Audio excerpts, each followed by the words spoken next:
Ladies and gentlemen, welcome back to another episode of the Uncovering Anomalies podcast, episode 144. Yeah, we're getting up there, cuz. We are. 144.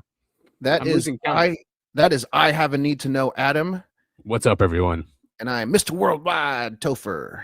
That's right. So, are you Mr. Worldwide because you did you go around the world last week and came back to us? Yes, that's exactly what happened. But also, I am moving to a foreign country here in a couple weeks, so that will be probably a big theme of the show in starting with the new year. That's really, really cool, and it is an area with a lot of UFO activity and flaps, and we've shared lots of videos from there. Yeah. Yes, we have. I'm gonna have my eye on the sky the entire time I'm there. Nice, dude. And they don't shoot down UFOs, so I think you have a much better chance than we do over here. Awesome. But yeah, that's a good. It's a new chapter, Topher. Completely new chapter. I've uprooted my life, quit my job. I've still got 2 weeks left, of course, and then I move like right around Christmas. Damn, man, I'm excited for you. I'm really excited. I'm of course very nervous, but more than nervous, I'm very, very excited, especially to get the hell out of where we currently live. Right, exactly. It's not conducive for your stage in life, let's say. Yeah, let's go with that. Yeah, I think you're going to a much better place for you, and we wish you all the best. You're gonna kick ass, do well. New chapters are always fun. I like change. I'm one of those who welcome change, really. I needed a change. It feels like I've been on the treadmill for too long now. It's time to begin the next chapter. Nice. Well, should we play that 30-second rap song we got going? Yeah, let's do it. All right. It's the UAP podcast, but the P already stands for podcast. Is this short enough? UAP, UAP, UAP, UAP, UAP, UAP,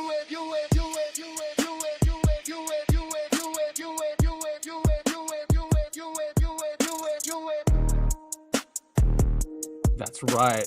I don't even know if you can call that a rap song. It doesn't rhyme or anything. It's just a short joke song that I made. It's a hip hop song. Sure. It's words with music in the background. Let's just put it that way. Yes, exactly. It's a nice quick intro so we can get right into things, Let's dive into it. We do listen to feedback, you guys. Or we try as much as we can. As much as we can. I mean, there are the trolls that are coming in nowadays, which is fine. We welcome the trolls. We just don't feed the trolls. Adam listens to feedback. I just kind of just do whatever. I just kind of show up and I just kind of just do whatever. Well, I mean, this week there are some cases that we went through. You sent me some, which we are going to include as well. But there's one in particular that showed up. One from the 1940s in Montana, a place we are very familiar with. Woohoo! Yeah, and it's in Boulder Mountain. Do you know where Boulder Mountain is? It is near Helena, Montana, the capital of the state. Yeah, and I'm trying to remember if I went to. Yeah, I drove through. I definitely drove through Helena. I do not have very fond memories of Helena. It seemed like a pretty bleak place, but I wasn't there as a kid, so obviously, my memory is a little bit biased. Right, and this case was before we even had. Well, actually, I can't say that for certainty, but I'm pretty sure we didn't have nukes. So yeah, we didn't have any nuclear bases there. So this is before that. But it's the case of Udo Wartena. He was a Dutch immigrant. Well, with a name like that, he certainly wasn't. Never mind. But it's again, this happens a lot where it's of men of European descent that have these type of encounters. It reminds me of another one. Remember that one hunter, and I forget what state it was in, but he was also like European immigrant, and he went to shoot. Is it the one where he like crawled up into a tree? Yes, that one. Actually, I just watched the Y-Files episode on that one. That was a really good, cool, like weird UFO alien encounter. He had robots spitting steam at him. Very weird case, but a lot of fun to read. I recommend the Y-Files episode on that. Nice. So here it is, The Landing. Udo's encounter took place mid-morning early in May 1940 at his mining claim in the forest near the base of Boulder Mountain, a short distance from Canyon Ferry Lake near the small town of Townsend, southeast of Helena in Montana. Townsend, like Townsend Brown. I think I've been to Townsend where we played them in sports. I can't remember. Udo, a 37-year-old miner of Dutch origin, was working in the area part-time for the Northwest Mining Company. During the previous month, he had found a glacial deposit at the base of the mountain, which showed indications of gold-bearing ore. He began working the site in his spare time and first cleared an old and neglected ditch which ran around the mountainside, using it to divert the water he would need in his mining from a nearby stream. While moving some large boulders, he heard a humming or droning sound. That's always a great sign. Which he first took to be aircraft, which flew over the area occasionally from Great Falls Base in the north. Okay. At first, Udo took little notice of the sound, but when the noise continued, he thought that a vehicle had driven up, so he climbed up onto higher ground. Interesting. And here we go. A large disc-shaped object measuring about 35 feet high and over 100 feet across. Whoa, so it's a big one. Big one. Was hovering a short distance away just above the meadow where he had built his dam. Udo described it as like two soup plates, one inverted over the other, and resembling stainless steel in color, though not as bright and shiny. Now, what does that sound like to you? A classic UFO. Classic, exactly. They're always saying the saucer shape, the inverted saucers. Yeah, that's actually a really common thing amongst people who see UFOs, and they don't, especially like when they were first being seen, they always talk about how they're shaped like two saucers, on top of one another, like facing each other. Yep. As he stood watching, thinking at first that it was an airship, a circular stairway with a solid bottom forming part of the craft's hull was let down, and a man who descended began walking towards him. Yeah. I love these. I love the human, quote unquote aliens. Yeah, it's oh shoot, who's the guy in West Virginia that was being seen around the time of the Mothman?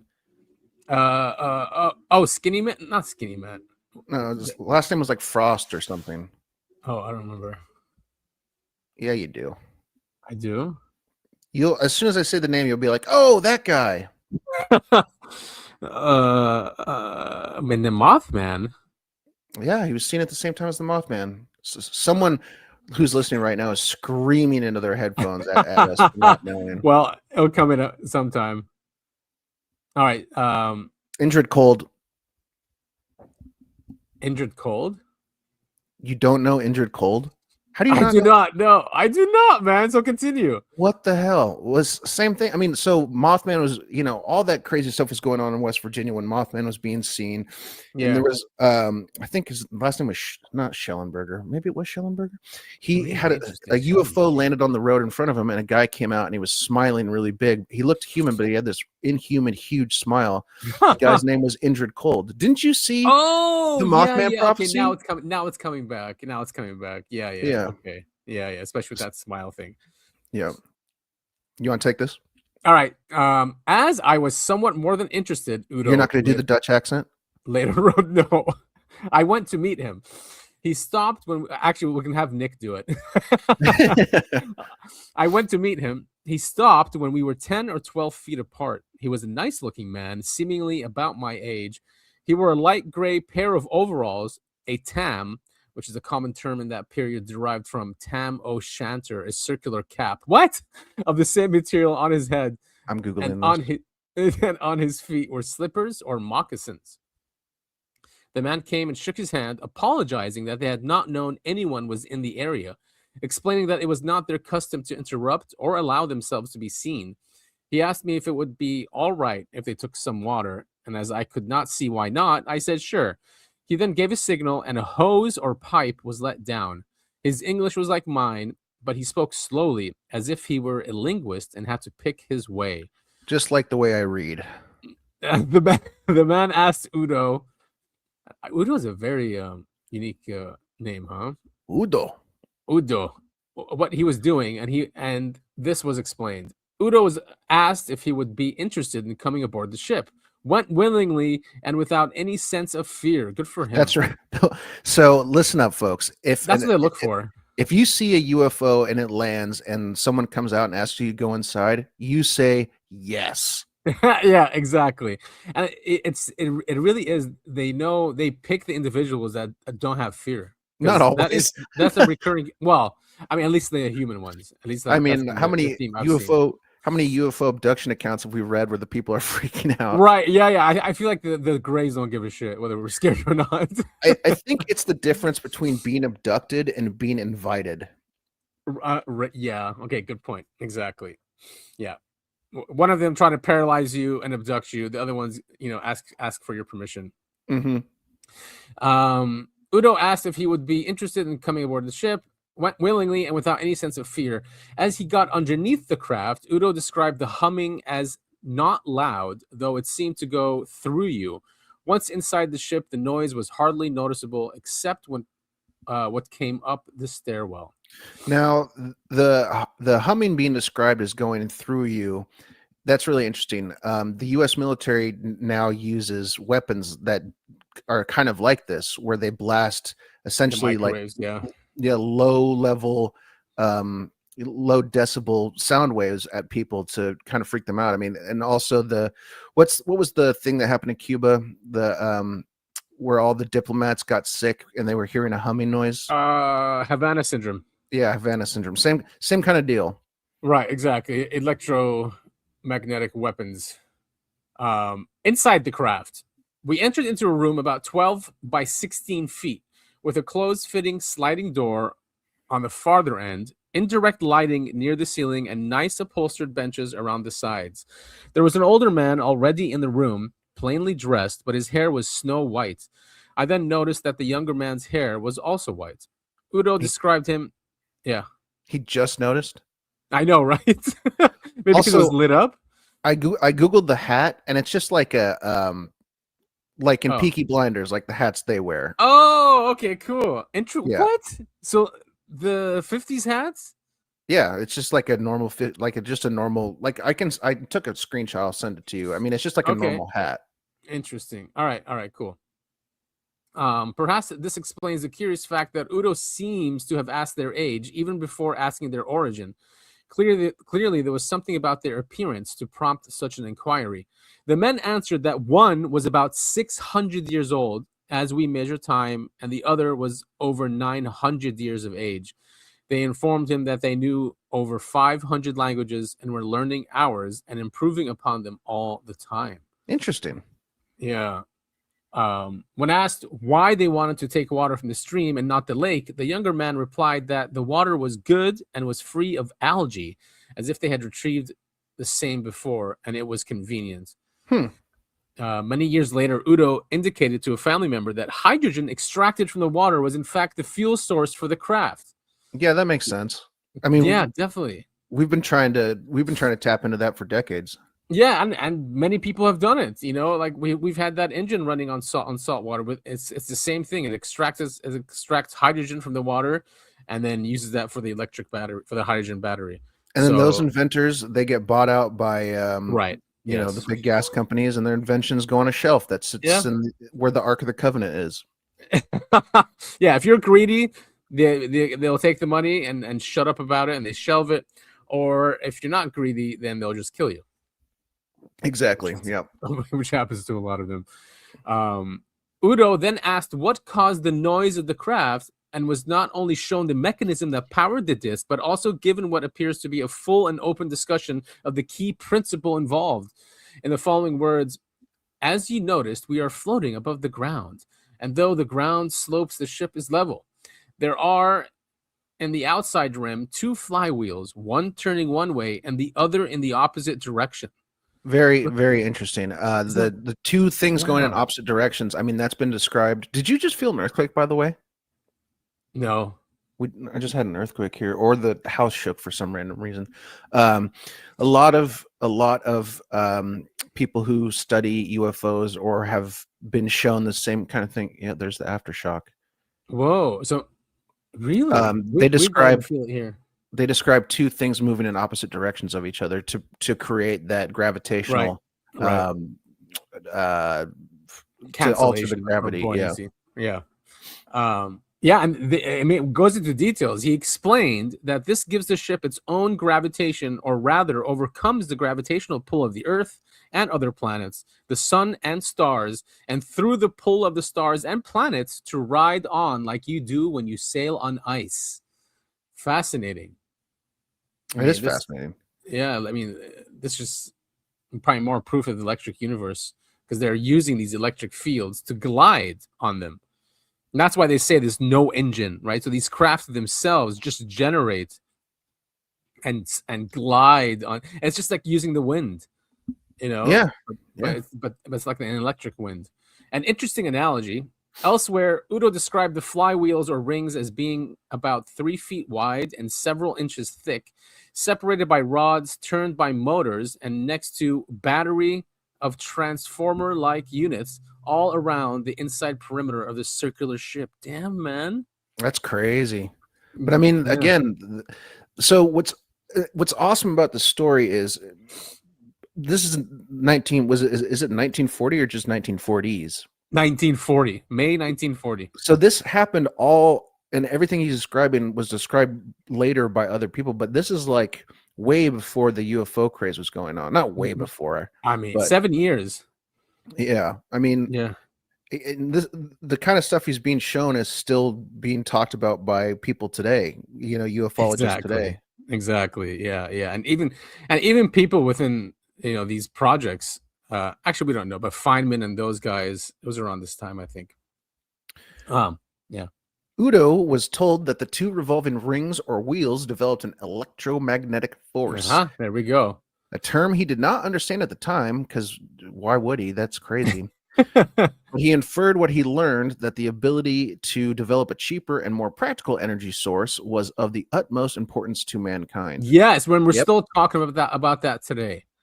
Well, and it just goes, you know, what we just mentioned earlier about, you know, technology being bought and shelved when it goes against the big companies. I mean, it's insane, man. Right. Yeah, it is insane. They're keeping free energy away from us.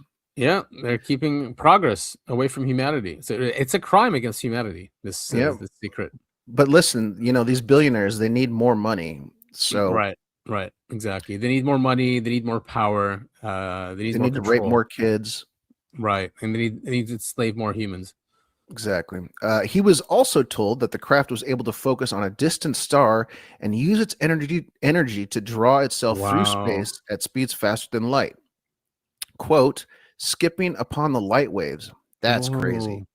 Yeah. These 1940 explanations seem remarkably similar to the propulsion method Bob Lazar claimed to have learned while working on alien craft in possession of the U.S. government in Area 51, and also sounds very much like some of the theories now being advanced by physicists. The creation of a local distortion of space-time is expanded behind the ship, contracted ahead of it, yielding a hypersurfer-like motion faster than the speed of light as seen by observers. Crazy, dude. Yeah, I mean that's. I want one. I mean, seriously. Basically, you just point at Mars and you're there. You know. Well, they were saying you point at a star and you draw on its energy. I mean, still though, that's you're doing 99% of the legwork. That's amazing. In essence, on the outgoing leg of its journey, the spaceship is pushed away from Earth and pulled toward its distant destination by the engineered local expansion of space-time itself. Wowzers. Yeah, seriously. This is commentary on practical faster than light travel as proposed by Miguel Alcubierre, published in Classical and Quantum Gravity in 1994. Udo then wrote, I then asked them where they got the energy to run such a large ship. They said from the sun and other stars, and would store this in batteries, though this was for emergency use only. They carried another source, but did not explain this to me. Yeah, sorry, you can't know about that one. Well, I don't think it's a can't know. It's like he doesn't understand electromagnetism, right? And so so they're just saying, look, we point at a star, we grab its energy and we go there. Like a simple man can understand that, kind of, you know. But if they're going to start explaining, you know, astrophysicist, and the element, what kind of element it is, yeah, and how it it's does like it, or it just would whatever. go over his head. So what's the point? It's like trying to explain. Never mind. I couldn't come up with an analogy in time. Asked where they came from, he was told that they lived on a distant planet and gave its name, unfortunately not recorded by Udo, and pointed it in its direction. Udo asked what their object was for what their objective was for coming to Earth. They're definitely from the same star system that every alien says they're from. Yeah. What's the one? What's Palladian?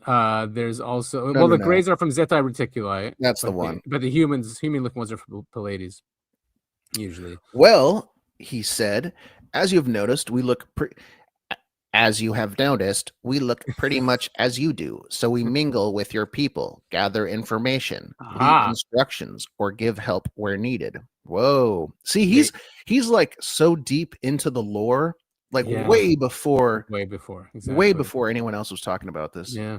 Infiltrating and subverting. Yeah, I mean, this could dive into the hybrid program as well. Yeah, they walk among us. They walk the halls of the Pentagon. Who said that one? Yeah. That was Valiant Thor. Yes.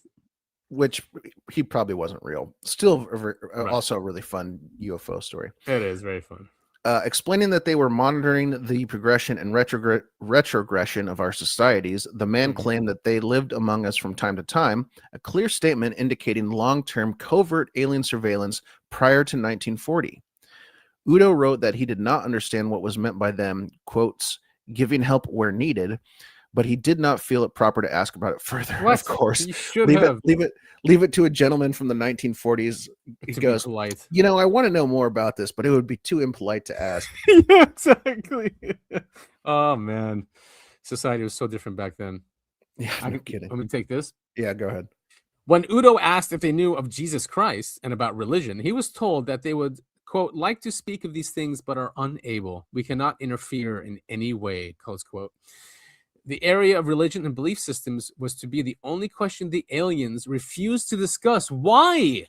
I mean, if this is, look, I'm taking this at face value and saying this is real. I kind of understand that. If we landed on a distant planet, yeah, you don't want to mess with it. Yeah, all these aliens were like, they worship the plant god or whatever. You're not going to go and point at it and go, haha, that's so stupid. You guys are idiots for believing in this. Or even a weirder situation, we land on a planet and they also worship Jesus Christ, and it's like, oh, what the hell? That would be strange, huh? Yeah. Well, the Mormons believed when Christ rose from the dead, he went to North America to preach to the Native Americans. Well, the Mormons believe in a lot of strange things. Yeah, and they believe in planets, right? That the Elohim and Jesus and Satan are brothers, and that they're from another planet. Yeah. We don't have to get into it. It's an interesting religion. Now, see, what annoys me goes giving help where needed, right? Like they're ready. They said they infiltrate into society, they give help where needed, but then they won't discuss religion. So it kind of like gives the idea like they've nudged us in a way with religion, but then they don't want. Maybe that's why they don't want to discuss it. Maybe it was them who's given help, quote unquote. No, I think given help where needed is like, it's like you said, they infiltrate high levels of government, and so when the president goes, we gotta bomb those Russians, they step in and go, no, listen, Mr. President, that's a really bad idea because A, B, and C. I think it's more like that. Just trying there's definitely lots of parallels with angelic beings and stories. Christianity and Islam of human looking, they're human looking angels, and so there are parallels with what this guy's saying. So it could have been them doing that, these beings, these very advanced beings trying to civilize humanity. I could see that. So during this time, they're always advanced. I would just love for an alien ship to crash on Earth, and the aliens come out and they're like, I don't know how this happened. Well, I don't know why we're here. They're prisoners. It was a total accident. Sorry, guys. And they're just like kind of just as smart or as dumb as we are. Yeah. Exactly. I have no idea what's going on. How does your ship work? And the guy goes, look, dude, I just press a button and it goes. I don't know how it works, man. It's like Bill and Ted's, bogus journey. They're in a time machine. They're complete morons. Yeah. But I want to see aliens that are just as advanced as us, not more advanced. That's boring. That's like they're all more advanced than us. I Yeah, want to see aliens that are in the same. like they just Yeah, they're here on accident and it was just a blunder. that'd be a funny plot, actually. I would That'd be a love funny to. plot for a movie. I'm gonna start writing that movie. Yeah, Just you aliens should. that show up and just being like, Yeah, I don't know, man. The guy who knew about the engines, he died. I don't know how they work. exactly. I just press It's a like button. Idiocracy. Yeah. All right, so during his time on board, Udo was invited to be examined for impurities in his system by an X-ray-like machine, which passed over him. Little was recorded. Also very common in alien abductions. Yep. Little was recorded about this examination, however, and Udo seems to have attached scant importance to it. They probably wiped his memory or something. No, honestly, I think it's honestly, I just think that's how humans are. Like when you go through, like let's say Something you don't recognize. You mean, yeah? No. If I'm flying to a foreign country and I come back and I'm telling you about it, I'm going to tell you about the foreign country. I'm not going to tell you about the X-ray machine I had to walk through in airport security. All right, yeah. While talking with the two men, a light had come on, which Udo believed indicated that the water had been taken care of. He mentioned that he felt it was time for him to leave. Again, just proper 1940s gentlemen. Don't. Yeah. Hey, this is a harsh topic. I don't want to ask them about it. And look, it's 3 o'clock. Look at the time. Go. Exactly. It's supper time. The alien's response was to ask if he was interested in going with them, to which Udo responded, I said that I thought it would be interesting, but felt it would inconvenience too many people. Later, I wondered why I said that. Okay, maybe you're polite, dude. You're too polite. Maybe it's politeness, but maybe you're right. Maybe they're kind of influencing his brain and they're kind of just nudging him in the direction. All right, it's time for you to go, buddy. Maybe that's the whole thing. Like maybe it's not him being too polite. Maybe it's we don't want to talk about it, so put the thing in his head where he feels it's impolite to ask. I mean, even some human societies are like that. I mean, I know some where a lot of them like we're going to lunch. You want to come with us? They'll say you want to come with us. They don't really mean come with us. They don't expect you to say yes, but the gesture is there. So it could be something like that. You're like, oh no, thank you for the offer, though. Yeah, actually, I that kind of happened last night. I went and visited a couple of my friends, and they've got a 1.5-year-old, and the wife goes, "Oh, are you staying for dinner?" I'm like, "No, like I know you don't actually want me to stay. I'll get out of your hair." Like it wasn't anything like mean or rude. It's just like right, yeah. Totally get it. Yeah, exactly. So that's what this feels like. Yeah. Sometime later, Udo recalled an incident about 2 years previously where a young man had vanished nearby without a trace, despite days of searching by a sheriff's team. He wondered if the young man had met the same craft and gone with them. Ooh. It's like the missing 911, 411, missing 411. Or it's the Steven Spielberg movie. Maybe. Close Encounters. Because they all I mean, they came back eventually, but they all disappeared. They did. Yeah. That was a cool scene. Spoilers. Yeah, we're gonna there's an article about his movie. I was foreshadowing. Nice. Brilliant. Right? I'm good at podcasting. As he started to leave the ship, they suggested to Udo that he tell no one, as no one would believe me at the time. But in years to come, I could tell about this experience. When I walked away from the ship, they raised the stairway, and when I got a couple of 100 feet away from the ship, I turned around.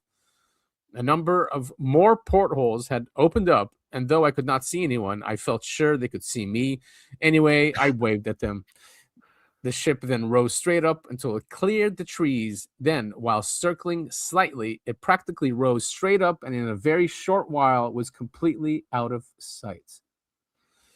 Damn, man. That's man. This is alien abduction 101. I mean, it's not really abduction. I mean, unless they like influenced him to go on the ship. But they didn't do like any tests on him other than the X-ray thing. Yeah, just the X-ray for impurities. This one's not white enough. We can't start our master Aryan race with this one. Let's go to Germany. That I mean, even even in the missing 411, he says that a lot of these missing people have Germanic ancestry, which is bizarre. We get all of the cool UFO sightings. Europe gets all of the cool crop circles. They do, yeah. England gets a lot of the crop circles. They love that area. Must be something with the energy. Also, for those of you who always hear me talk about the Y-Files and you don't know where to start with the crop circles episode. That's a really good starting point. It's a really good episode, and AJ he does a 180. He goes, he starts going, this is completely bunk, and then after all the research, he goes, oh my god, some of these are real. Yeah, he couldn't debunk that one. As I didn't. Yeah, go ahead. Sorry. Well, I think it's at the end anyway. As I didn't have a watch, I did not know for sure how long I'd been with them, but according to the sun, it was around noon or somewhat around 2 hours. All right, it doesn't seem like he had any missing time, really. Udo later related how some type of energy had permeated the area and that he lost his strength for several hours and was unable to walk. Going back to the hum, it's the hum. Yeah. When his strength finally returned, he went over to where the huge craft had hovered, finding only crushed grass where the stairway had rested. Later, still feeling overwhelmed by his unexpected experience, he walked back to his base camp. Nice. Yeah, that's a nice summary of the case. Cool case, huh? Very cool case. My only concern is the whole thing where he didn't come out with this information immediately. He said it happened in 1940. They said, don't tell anyone, no one's going to believe you. And then he talked about it later. So it's one of those things where if he is making this up, he could have, like, all of the UFO stuff comes out, he gets all this information, and then he goes back and says, oh, all of this happened to me in 1940. I want to believe this guy, though. I mean, I don't know. Yeah. So wait, what year did it say he came out afterwards? Did it say? I mean, that article seemed like it was from 1997. It was written. Yeah. It was written in 1997, that case, but I don't think it said. I don't think it said when he was being. I didn't see any years other than 1997. Well, 1940, of course. Right. Yeah. That happened in May 1940. But yeah, I mean, good point. It could have been new knowledge that came out and he applied it to something. You never know with stories, right? Well, here's the God's honest truth. Did he sell a book about this? No, he did not. Oh. Okay, well, that gives him some more credence, in my opinion.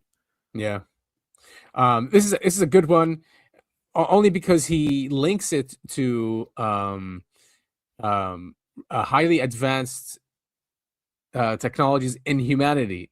Based on, because he goes more into detail about the craft and the metamaterial and stuff like that, like nanotechnology. So, and then he was saying the guy who started nanotechnology was Bush, who was in the MJ-12 documents. Oh, nice. Basically coming out from the research into these crafts, but not. I don't know what's rapidly spinning superconductor ring is a hint to me that we are perhaps close to developing a similar system. I don't know if you can see that, but can you see the similarity despite the difference in the scale of size? A rapidly spinning ring is involved. There's no indication of any mothership in the report that Udo has left us, but rather every indication that in this instance at least, the large saucer-shaped craft that he observed was itself capable of interstellar travel. Now, what do we make of this claim that sounds so nonsensical at first, that the aliens were about 600 and over 900 Earth years of age? Now, these figures may seem excessive to us, but in fact are consistent with many subsequent cases. And I find it interesting sometimes to daydream about this and ponder what an individual could do, a single individual could do, a scientist, for example, if he could personally observe and study any aspect of scientific interest over such a long period, over a period of centuries. Think what you could do if you were a geneticist. And also the possibilities of what an individual could achieve in a lifetime of that length. It's worth noting that the 300-year age difference between the two men was apparent to him only in that the second man looked slightly older. Yeah, that's crazy. Good point. I mean, if you live that long, you are going to have, if you study something for hundreds of years, your progress is going to be quicker and more in depth. They spoke 500 languages too. I mean, could you imagine working on yourself? They probably don't have cell phones. Yeah. They don't waste time. Well, they've got whatever the equivalent is. Like they've got the brain, like it just goes directly into your brain. You know, you don't need a cell phone. Yeah. Yes. Did you see that kid that made Like Neuralink? You're right, but there's a kid that also he made a mind controlled limb for less than $300. Those are like $450,000. No kidding, I didn't see that. Oh yeah, we'll go through it. He did it using AI. It helped him with the algorithms. I don't know what, just amazing. He's a teenager. Yeah. So here, I think is in nanotechnology. He talks about it. Fraudulent intent. I'll take his picture off in case anyone gets upset.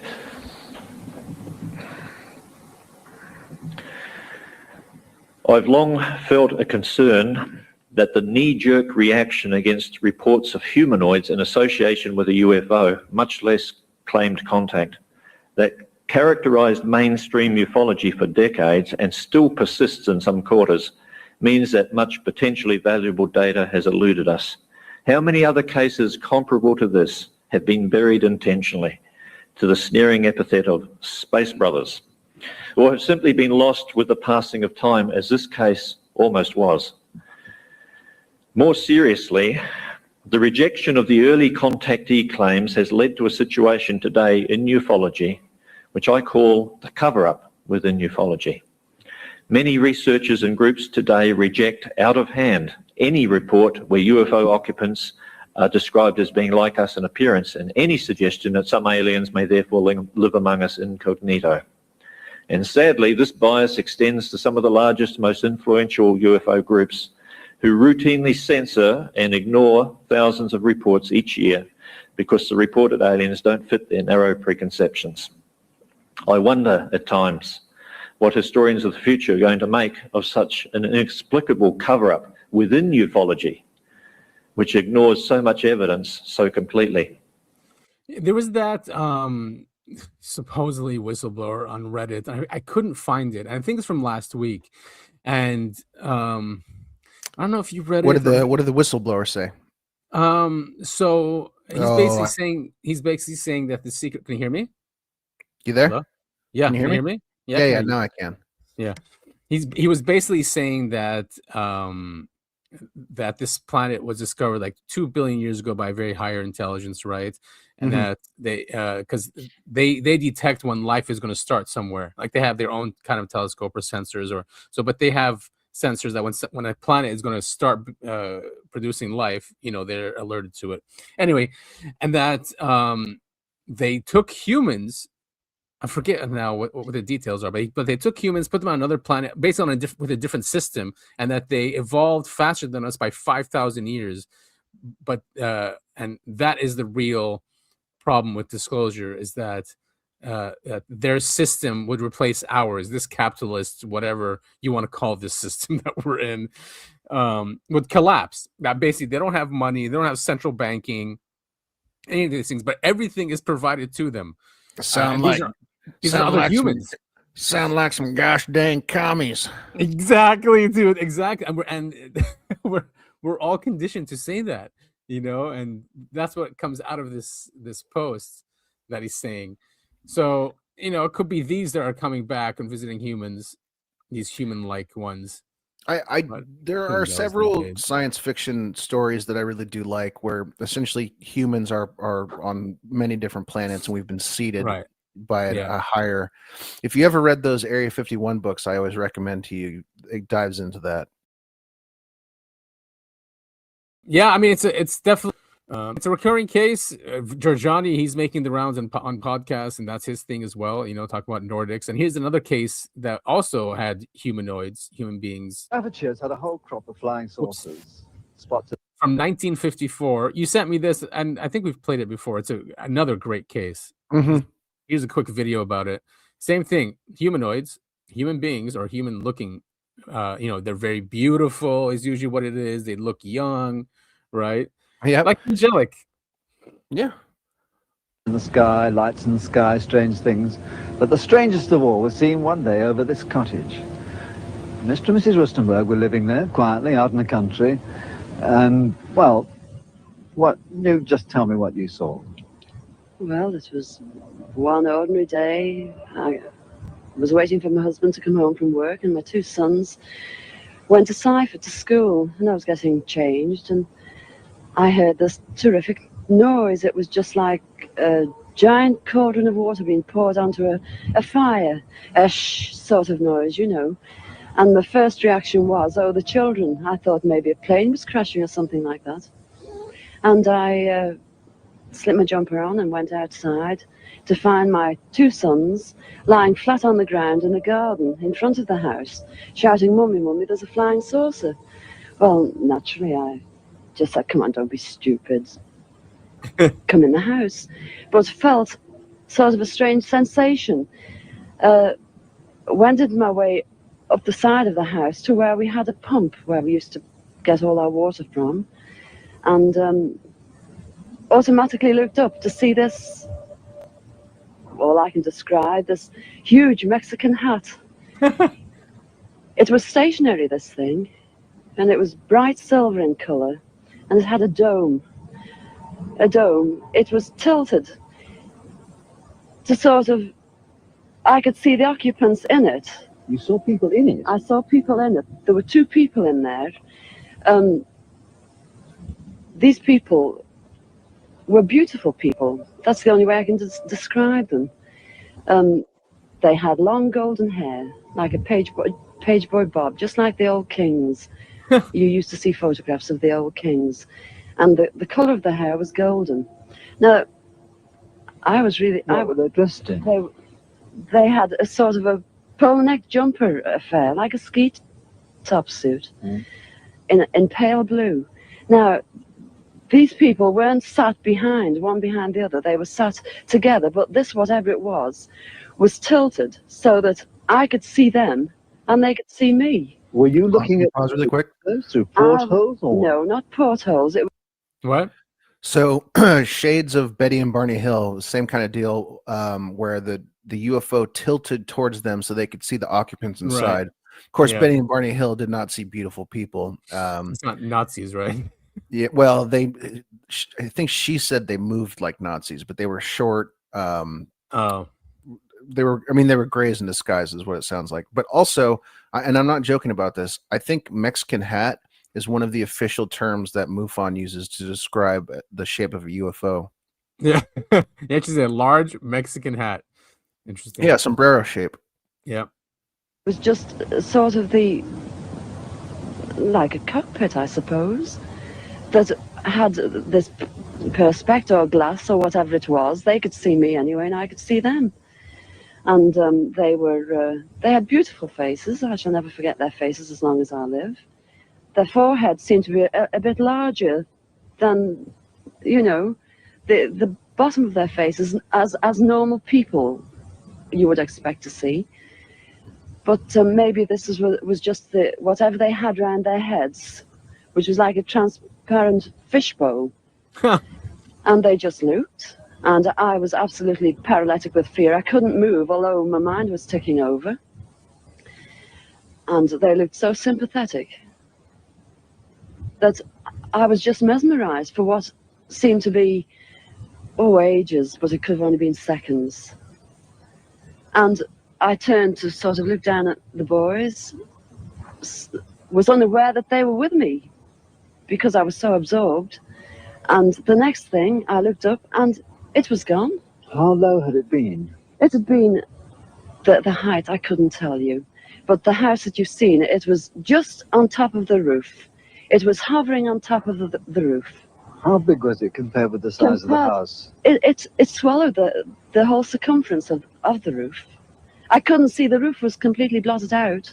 The chimneys I couldn't see. All I could see was this massive object that I described as like a Mexican hat without the bubbles. And then it flew away sideways or upwards? No, I didn't see.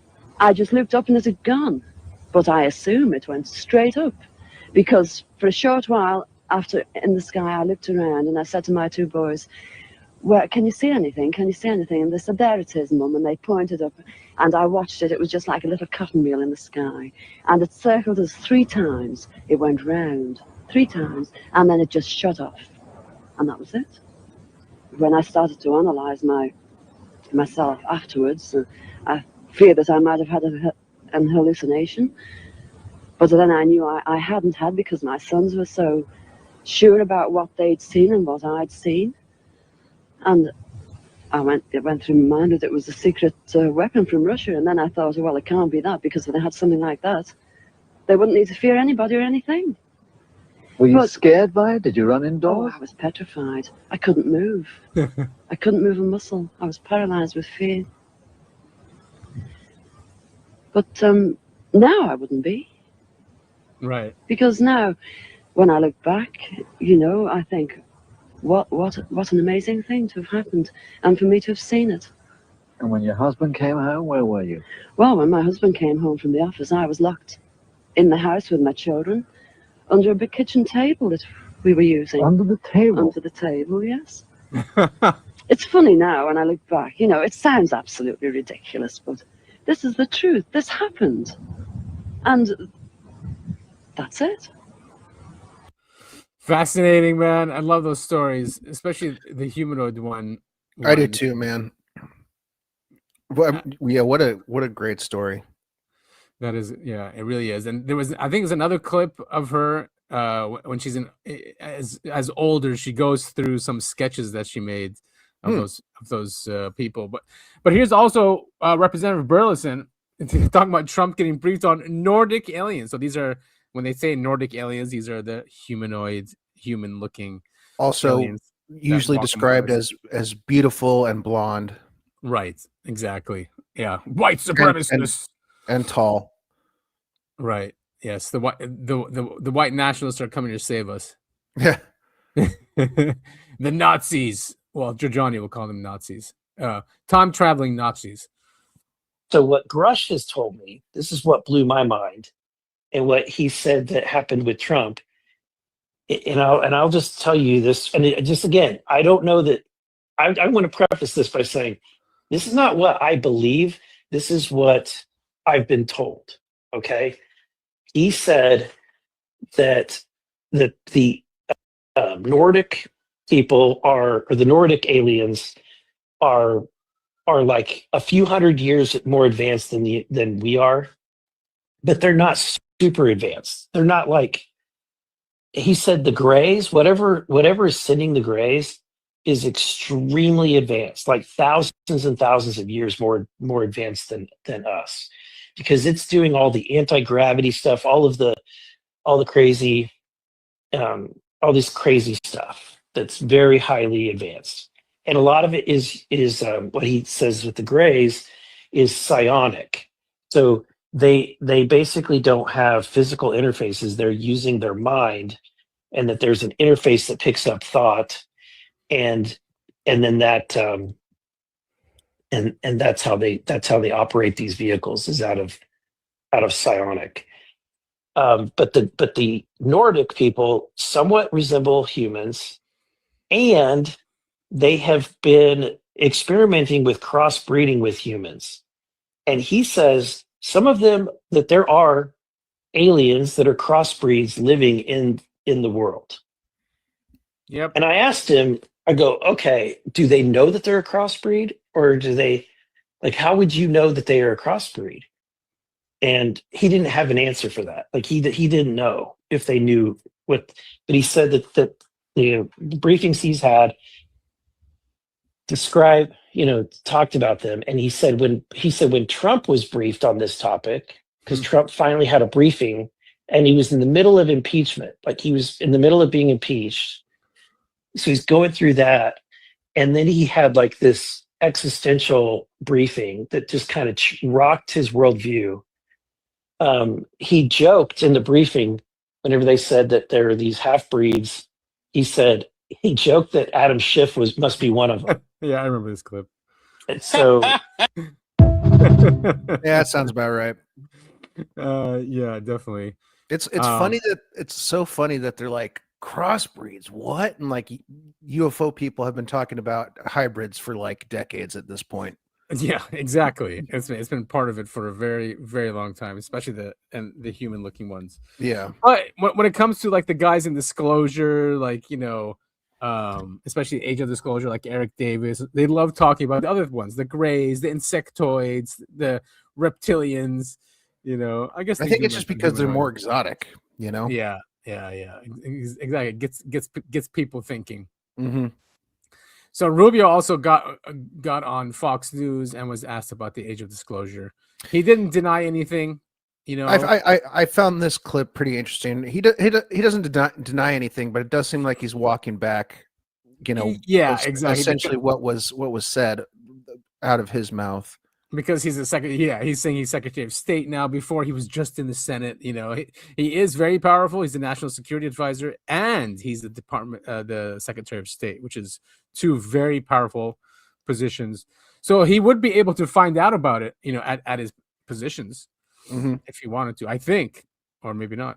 Maybe not. Unless we can dive into the whole shadow government and like the under government that secretly runs everything, and they keep people like the president and Marco Rubio out of the loop.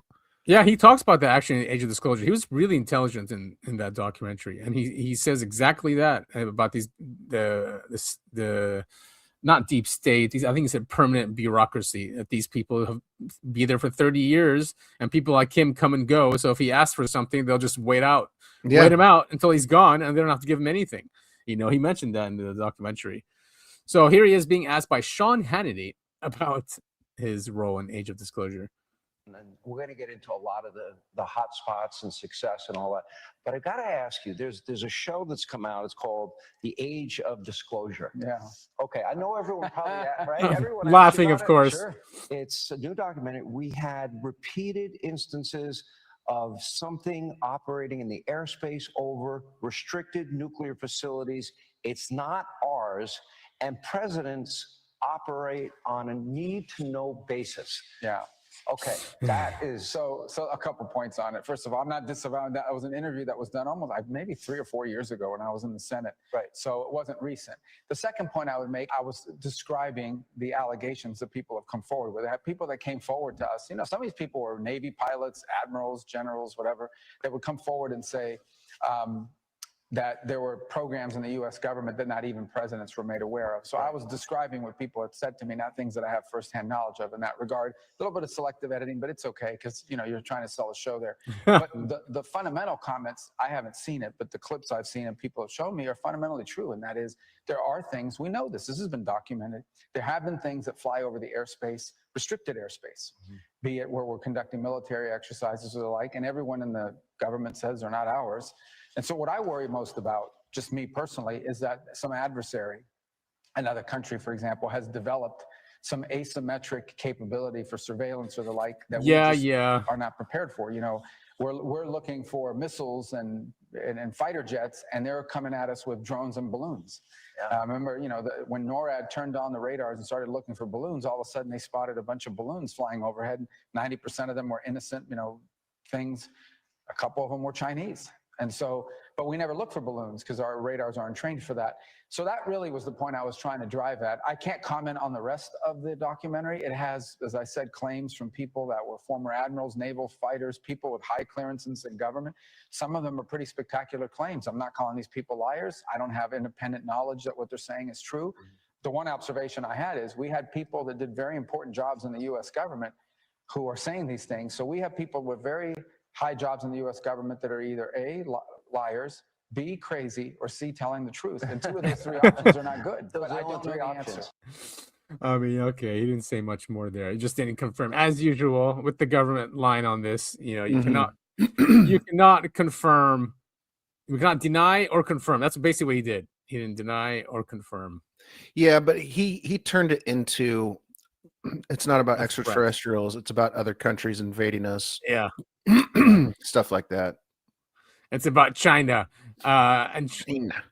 Yeah, China. And Schellenberger here, he came out just a day after that or 2 days after that someone within his circle said that of course, how many times have we heard this?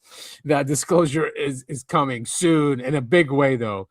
Been hearing that since 2017, I know. Man. Well, before that, I mean, definitely 90s, with Bob Lazar as well. I mean, God, it's been for so long, just nonstop. Always just come up with something. 2017 is just the newest iteration, and Yep. actually, the Age of Disclosure is the newest iteration because it's like the. Did you watch that yet? The Age of Disclosure? No, I haven't. I'm You should. going to though. It's You just should. with me moving and everything, I just haven't had the time. Yeah, it's definitely. I think it's worth it. It's worth the show. Yes, there's a lot of propaganda in it, of course, threat and narrative, but still, it was well done. They confirmed a lot of cases that we haven't heard people like these confirm before, so it was nice to see that.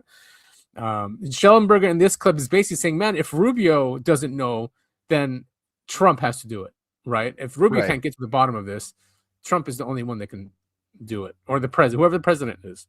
Rubio told Fox News last night that the interview he gave for the new documentary film, The Age of Disclosure, about unidentified aerial phenomena was 3 or 4 years ago when I was in the Senate, and that I was describing what people had said to me, not things that I have firsthand knowledge of. Rubio described the pretty spectacular claims made by people with high clearances in government and said, I just don't have any independent way to verify everything they said. And Rubio said the film engaged in a little bit of selective editing, but it's okay because you're trying to sell a show there. Rubio also said, however, that I'm not disavowing what he said in the film, and as both Secretary of State and National Security Advisor, Rubio should have ways to either verify or debunk the spectacular claims made in the Age of Disclosure. If Rubio feels he lacks the power to verify the claims in the film, then he should explain why that would be. As National Security Advisor and Secretary of State, Rubio has unparalleled access to special access program briefings, compartmented intelligence, and interagency assessments comprised of top secret and classified information. If Rubio cannot determine whether highly cleared officials are telling the truth or lying, then that raises questions as troubling as the ones around UAPs. Many UAPs are without question drones and balloons. Rubio said, the point I was trying to drive at in the Age of Disclosure was preparedness for anomalous threats. We're looking for missiles and fighter jets, and they're coming at us with drones and balloons, the Secretary of State explained. I remember when NORAD turned on the radars and started looking for balloons, and all of a sudden they spotted a bunch of balloons flying overhead, and 90% of them were innocent. A couple of them were Chinese, but we never looked for balloons because our radars aren't trained for that. But the intelligence community, the Department of Defense, and Congress have all rejected the notion that all UAPs are simply advanced Chinese or Russian drones. None of these resolved UAP cases substantiated advanced foreign adversarial capabilities or breakthrough aerospace technologies, noted the Department of War last year. In the Age of Disclosure, Rubio, Senator Mike Rounds, Senator Chuck Schumer, and others say the government is hiding UAP information from the public and Congress. Yeah, and what the Age of Disclosure really shows is that schism and that fight. It's basically the legacy program still trying to protect this again from the new guys, Jay Stratton, Elizondo, the ATIP OSEP guys, and Bigelow, who wanted these to find out about these programs, to have even they tried to even transfer one of the ships right over to Bigelow, and it was blocked by the CIA. So that's what Age of Disclosure really depicts, that there's a fight going on, people that want to disclose this or that want the technology, and the old guys in the legacy program that don't. Yep. We again, something we've known about for quite some time, stuff we've talked about here on the show for quite some time, actually. Yeah, and even Donald Kehoe, same thing. The reason why he was getting so much information from the inside is because there was always the same fight. That our government's not a monolith. There are people on the inside. Their opinions are respected somewhat, and they all have different motivations for things. So he was leaked lots of information back in the 50s and 60s. Of cases going on and what was happening. So that fight has been happening since then. And because it's just this information and the whole field has so much money and power involved, it's just, of course, going to be corrupted. People with bad intentions are going to grab it.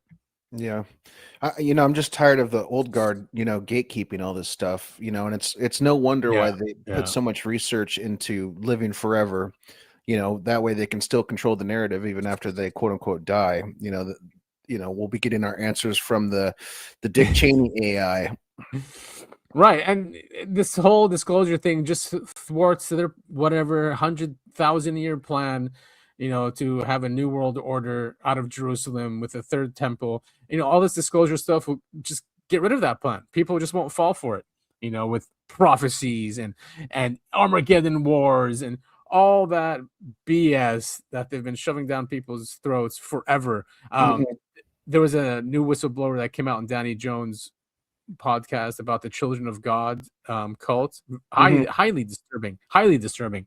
But that was like, it started in the 60s and 70s, and it was the same thing. The world's ending. Jesus is going to come back, and it's the same thing. He's coming any day now. We need to preach the gospel. We need to go out there, and that was back then, and even before then, and it's recurring theme that we're stuck in. Yeah, and we're just stuck in this, prophecies. The end of the world is coming, and humans are very susceptible to that. What a bummer, huh? Yeah, it is a bummer. It is. It really is. And I think disclosure brings up those conversations, just like when that alien was asked about Jesus, like, oh, sorry, we can't get involved. It's like, again, it's that thing. It's our destiny, human destiny, and who's trying to hijack it.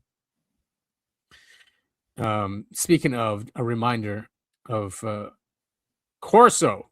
Philip J. Corso. Yeah. He testified that he saw 5 non-human bodies floating in crates filled with fluid. He said they were, in quotes, childlike and had spindly limbs. Yeah, Corso is the author, of course, of The Day After Roswell, which many have said that is true. And he was a high-level government employee, right? He was in the national. I think he was on the National Security Council for 2 presidents, or at least Carter, one of them. I forget who. Yeah, let's take a listen to him. Crates are like 5 or 6. What? I said smart when he said he's going to put it in the back, waiting to corroborate it, and then he said, and then I forgot about it, and then I said less smart. And yeah, just like he's a well-trained intelligence officer. Yeah, like that's what he's supposed to do. You can compartmentalize those things, I guess. Right. Yeah. I mean, that would shake me to my core, but that's me. Yeah, that's why these guys are chosen, I guess, to do stuff like that. Or I mean, maybe when you go through war, all that trauma, you just get desensitized to things. Well, rest in peace, Lieutenant Corso. Yes, sir. And this is from 2004. This is Rush Limbaugh on his show. And I didn't know he said stuff like this. I can't pause this for some reason. But he talks about a report that he got from the government about that the elite think that they trace their bloodline to Mars. So they think they're from Mars, believe they're from Mars. Very interesting. Yeah. I haven't heard this. Yeah, me neither. Really cool. Influential member of the media. I know more than you do. Especially about this. I have seen a highly classified report that has not been released publicly, and it probably won't be unless you consider my talking about it here to be releasing it publicly. It's top secret report, codenamed the Gore Report. Gore? It was prepared by scientists from Area 52 in New Mexico. They analyzed the Mars data. And there are some findings in this report, and I can understand why they don't want to release this, but I want to, and I don't know it all, but I want to pass off what some of the Gore report says. There was life on Mars. That's what NASA is not being upfront about. There was life up there. Everybody knows it. We can't be the only people occupying the universe. It's impossible. Who do we think we are? We're the only people God created? And, sorry, for those of you who don't believe in God, only people who evolved from apes? So it's clear that there was life elsewhere, and now that NASA's kind of let the cat out of the bag, if there were habitable conditions up there, we know there was life there. In fact, they found some DNA evidence up there that compares, and it was raped. Mars was raped. This is what NASA knows. This is what the Gore report says. Mars was raped by robber barons. Capitalism, dependence on combustible engines led to global warming. The ecosystem that sustained everybody was destroyed. That's why the water they found is at the equator area. The ice caps melted. Exactly what's happening here, folks. exactly what's happening here. These people were advanced. Not everybody on Mars died. This is what's fascinating about this report. Not everybody on Mars died. Some were able to flee. Some were able to get off the planet. This is what they can't afford to release. UFOs, yep. All these sightings, all of these blinking lights, all these unexplained things, they're real. That's why they're calling this Area 52. Those are Martians escaping the destruction. I think it goes way back, before we were alive. And these UFOs have been happening all over. It may well be that the bright star that guided the three wise men was a UFO. Yep. Tax cuts absolutely were a factor. That's what the offshore thing was all about. Yeah, of course tax cuts were a factor. But it sucks because I can't pause this video, but he does at one point talks about Skull and Bones. There it is. That these families, these robber barons, that they trace themselves all the way back to Mars, and that's what they believe. And now Musk wants to go back to Mars. Interesting, isn't it? Yeah, he's got to go find his family lineage. It's crazy that Rush Limbaugh of all people was talking about this and saying stuff like, you think we're the only people that God created, and not only is he the fact that he's saying this, but he's saying this in 2004. This was not a popular topic in 2004. Not at all. But he was still huge in 2004, right? Yeah. Because we got to remember, this is still during Bush Jr. Exactly. He was very popular during that time. Yeah, that's crazy. I had no idea he said anything like this. This is so not Rush Limbaugh. Exactly. Red Panda found that clip. I do probably think he was leaked a misinformation or disinformation document that's quote unquote top secret. Yeah. Area 52, like what the fuck? Come on, man. Well, it exists. There could be one. That's a real place, Area 52. It's Area 51. Yeah, I know, but released though. The whole. So let's just say, excuse me. Why would they keep all of their Why would they keep all of their secrets at Area 51 where we know it exists? Maybe Area 51's the smokescreen. Area 52 is where they keep all the secret stuff. You know what I mean? Yeah, maybe. What do you say the report was called? Gorn? I'll go back. The Gore. Gore? It sounded like Gore. Yeah. So crazy. He was good. He was really good during COVID too. I remember. Obviously I don't agree with everything he's ever said. Right. But linked to that is NASA's OSIRIS-REx spacecraft saying that it found sugars essential for life in pristine asteroid Bennu samples. That's pretty cool, man. Yeah, which means if life's all over the solar system, it means panspermia is probably likely correct. Where I was just about to bring up panspermia. It could also, explain life outside of our solar system. Right. Yeah. Exactly. And we're just, how when an auditor goes in to audit financial statements, they don't look at every single transaction, right? They take like 3 random samples. If one of them has an issue, it means that there's issues all over the place, right? You take random samples. So an asteroid, there are countless of these in the solar system. To randomly just go to one and test that there's some life on there, or in this case, essential building blocks to life, then it's everywhere. So that's just nuts to see. Well, we knew it. We always say that it's teeming with life. It has to be teeming with life. But to see confirmation of it from somewhere like NASA, it's just drip, drip, drip, right? Yeah, it's really cool stuff, man. And then you sent me this. What did this guy do? He built a UAP UFO whistle. I don't know the exact details, but it looks like he launches something into the air, and then he has a UFO sighting like immediately after. Let's see. I've been doing my own research on UFO UAPs. I built an enormous custom water balloon type launcher out of surgical tubing and bought a bunch of multicolored LED golf balls in hopes of attracting the attention of the curious. I've been surprised at the possible responses that I've been getting when launching these balls into the air. My best hang time is around 13 seconds. Maybe someone can do the math and tell me how high that approximately is. I live in the Cascade Mountains of Northern California in an area with Nice. extremely low light pollution. Mhm. Awesome. Since the entire town burned to the ground 7 years ago. Yeah, that's the one. Definitely did not burn down due to golf balls being launched in the air that were on fire. Anyway, I got a good possible response. I'm making no claims to what it is that I think responded. It could be ours, but maybe not. It seemed intelligent, though. I checked Stellarium and satellite trackers, and they showed nothing. I've been hesitant to post again due to the negative feedback I've received previously. No, my constructive criticism. Yada yada. He's got PTA. Like, come Anyway. on, be nice to the guy. No, I'm being nice by not reading all of this trauma dumping. No, I meant like the commenters, because that's what he Oh. was talking about. Yeah. So anyway, this video is he launches a golf ball into the air and he gets a response. It's pretty cool. Cool. All right.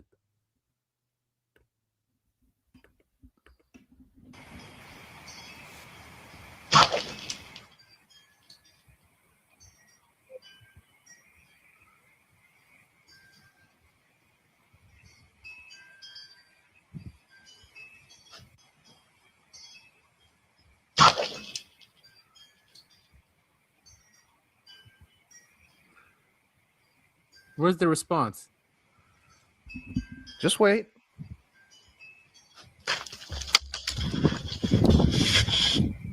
Oh, that thing? Or is that the moon? Nope. I got a response.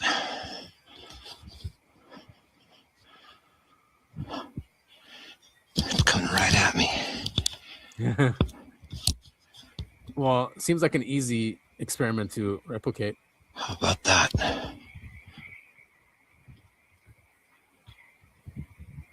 It's gonna disappear.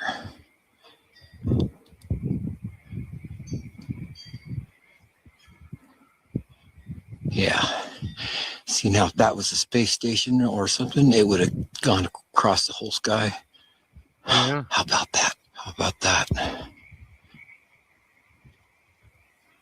I mean, something was following him. It's gonna For disappear. sure.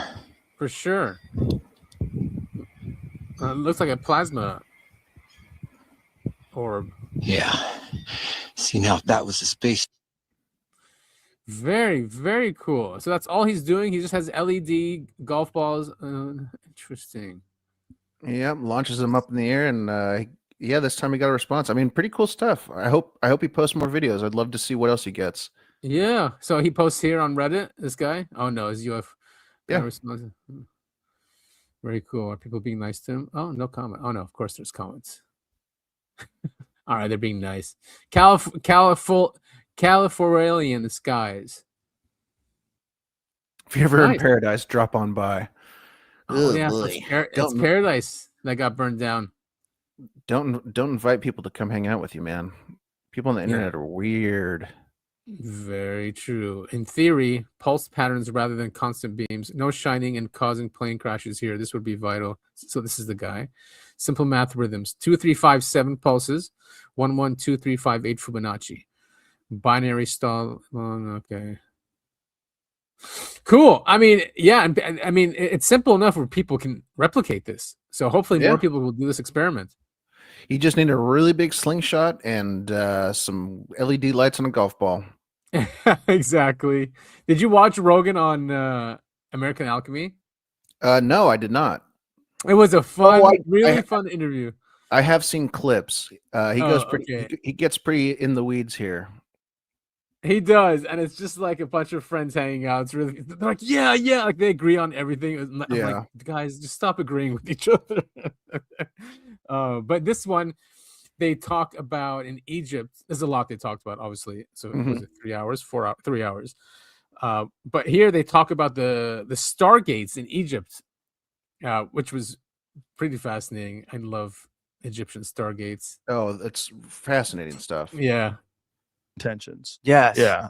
Do you think along the lines of the pyramids in Egypt, do you think there's going to be a disclosure around what those were built for? Is there going to be a combination of the crystal? Oh, I just quickly, I love this new studio. Totally jealous. This is what I wanted to do. And it's, basically inside of a 1950s, spaceship. Yeah. One day we'll get there.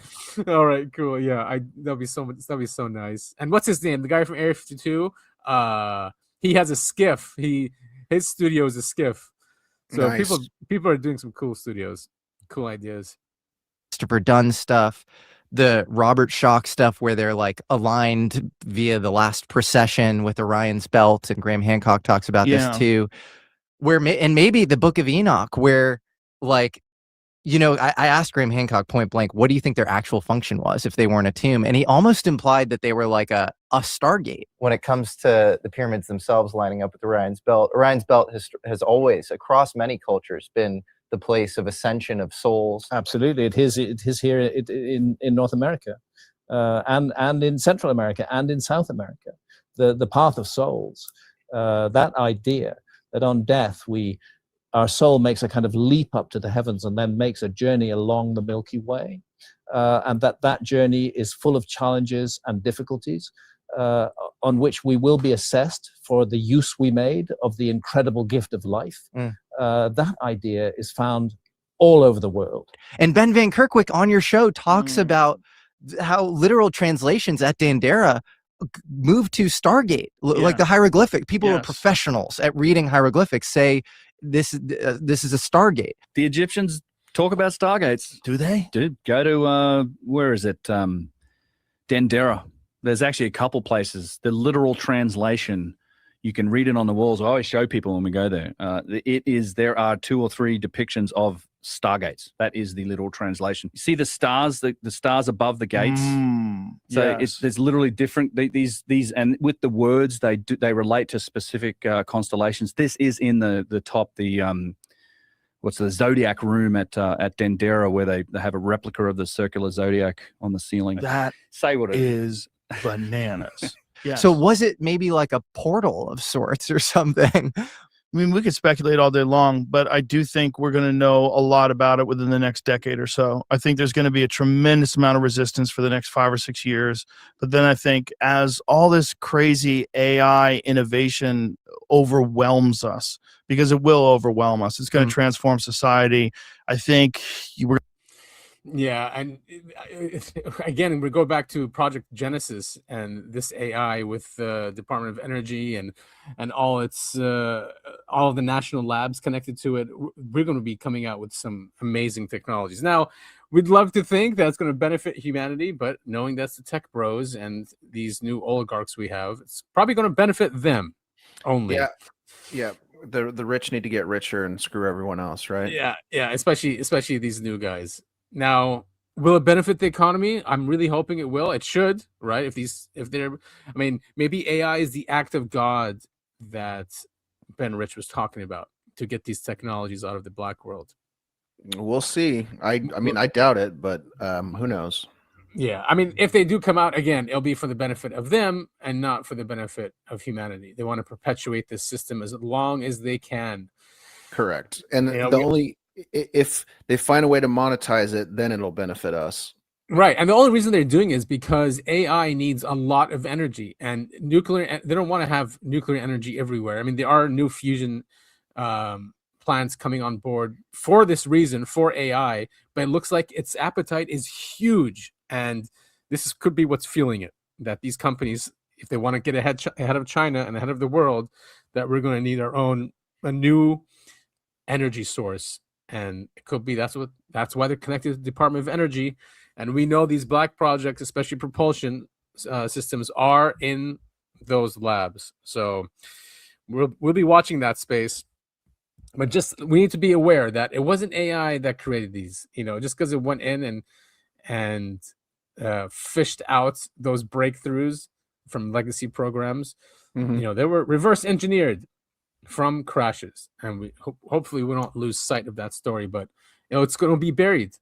If they bring it out with Project Genesis, they're not going to say it's reverse engineered. They'll say, "Oh, look what AI discovered! Look at these breakthroughs it's helping us with." So we need to be careful of that.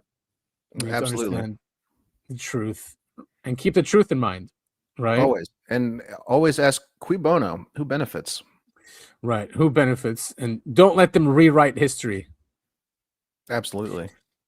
Jay Anderson also found the rumored Byfield Brown anti-gravity effect. There's a newly resurfaced U.S. Air Force report from the 1990s about Ooh. about electric propulsion using the Byfield-Brown effect, which is amazing. Now that's the brown note, the note that you've played at the right pitch to make people poop their pants, right? That's what we're talking about Yes, here. exactly. Yes, you play that one note, and everyone just craps in their pants. I knew it. But this is it's basically Townsend Brown. You know the B-2 bomber. They say it's called B-2 because it uses the Byfield Brown B-2. That's what they say. The B-2 bomber uses some kind of electrogravitic effect to make it lighter than what it. That's the rumor than what it is. Anyway. Nice. Yeah, I don't. Wait. Go back up really quick. There was it recommends high switching speeds and rapid energy density modulation to exploit these effects. Okay, high switching speeds. That's an interesting phrase there. So it can go different directions.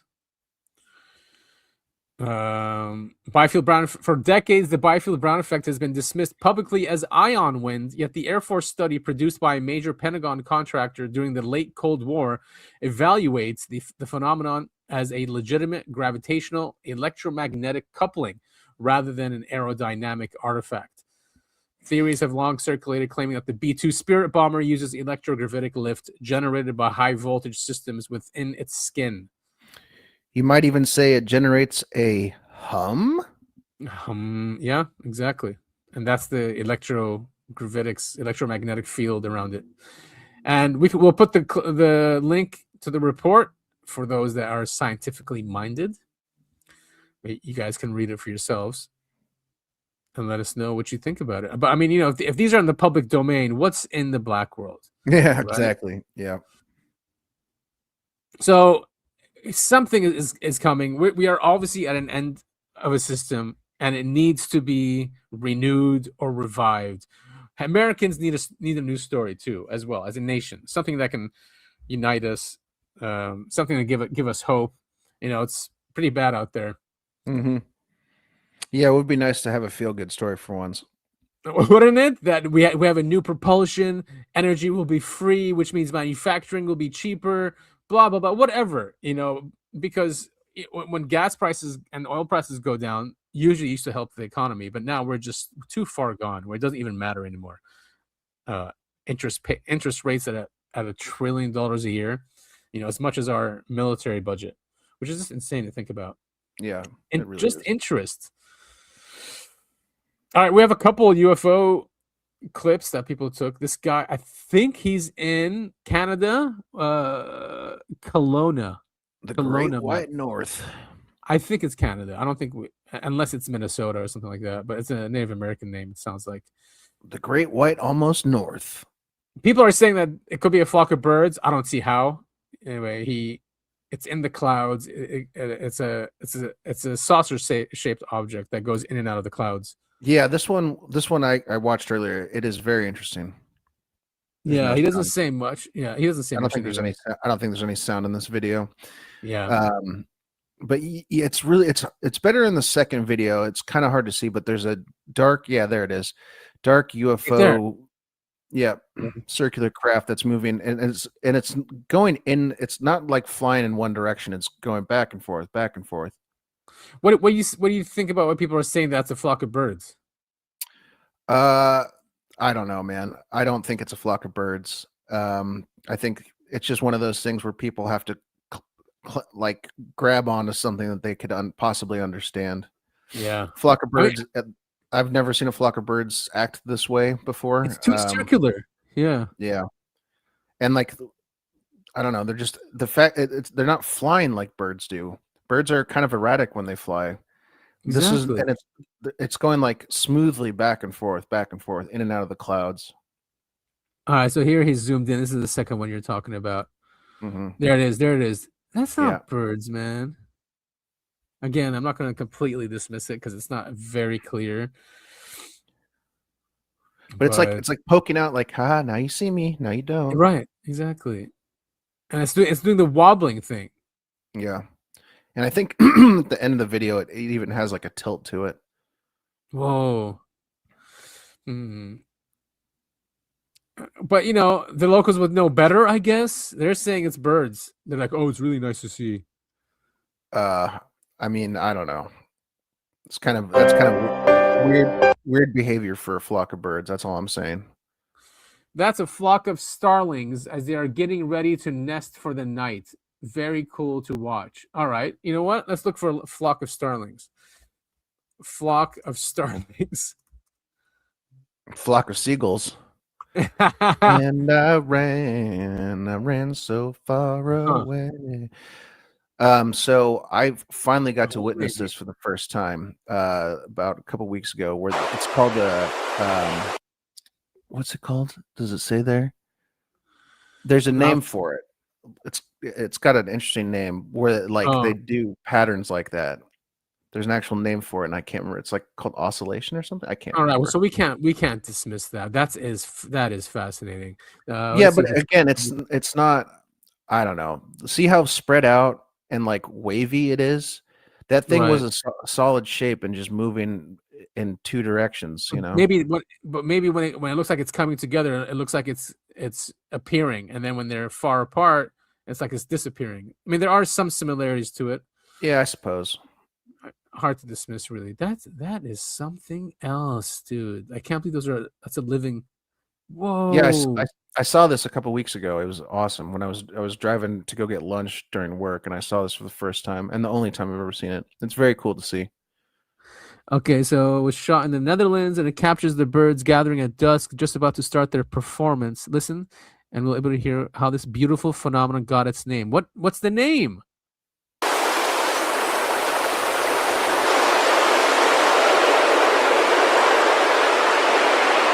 I think you'd have better luck if you just Googled the name. It's like called bird oscillation or something. Hold on a second. Okay. And you see this one from the surf cam. Yeah, I did. I'm kind of the opinion that this is a reflection somehow. Kind of. I don't really understand how it would work, but just because the two shapes are really close to each other, like in terms of shape, the two objects are the same shape, and it's like they're both moving and flickering in and out at the exact same time. Yeah. And then a fleet of them then comes in. I mean, That's why cars. It could be. That made me think it's a reflection. It's bouncing off of something, and maybe it's low clouds, and it's I don't know. Yeah. What about the second video? Yeah, that one I honestly don't have an explanation for. I don't know. That was the same night. This wasn't the only cam that caught something either. They say, and there it is. Very, very weird. Yeah. Drop your theories. Their account probably blew up after this. There's Surfline. It is called oscillation. Oh, murmuration. That's what it's called. When the birds do that, it's called murmuration. Murmuration. Okay, cool. Yeah, it's when they're moved together like this. Yeah. Why is it saucer shaped or like whatever? Is something hanging? You know what? Maybe someone's messing with them. Maybe. No, because look, they flicker in and out at the exact same time. I think it's a reflection, but it does kind of remind me of the shape of the UFO from Independence Day. Yeah. Birds. They're birds. I don't think they're birds. I think it's a reflection. I've always used on birds. All right, exciting. New Spielberg UFO film. Trailer drops this month. Can't wait. So December 19th. Oh, no, Avatar. Oh, you can watch the trailer if you go watch Avatar. Yeah. Which I'm not going to go do. I'll just wait till it's on YouTube. Like I know, right? Like any sane person would.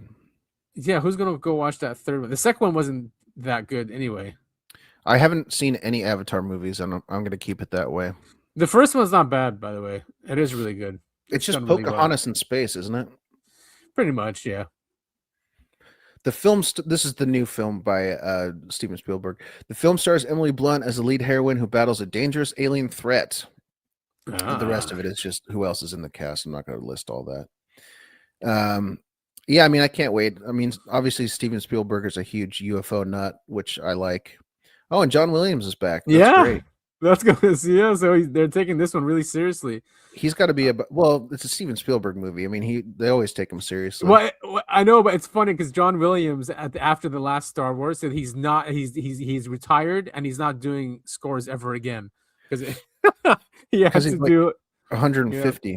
Right. Josh O'Connor compared the new UFO movie to Spielberg's classic sci-fi works. He mentioned that the film feels like an homage to E.T. and Close Encounters of the Third Kind. Woohoo! I need to go back and watch E.T. I haven't seen that since I was a kid. It's such a great one. And the story returns to the director's roots, focus on wonder, humanity, and the unknown. Right up my alley. Let's do this. Yeah, on June 12th, 2026. 2026 is packed full of big time movies and a bunch of media. Yeah, and GTA 6, right? Hopefully, fingers crossed, November 2026. Yep, the last season of The Boys comes out in May, I think. I love that show, even though it's really, really stupid. I still really enjoy it. Nice, man. Well, that's all our UFO stuff. There's an Epstein clip. This was an interview with Whitney Webb. She was one of the victims, one of Epstein's victims, but she was in Lex Wexner's house, who is the billionaire that sponsored Epstein. And it's a short clip, but what she says is pretty disturbing, obviously.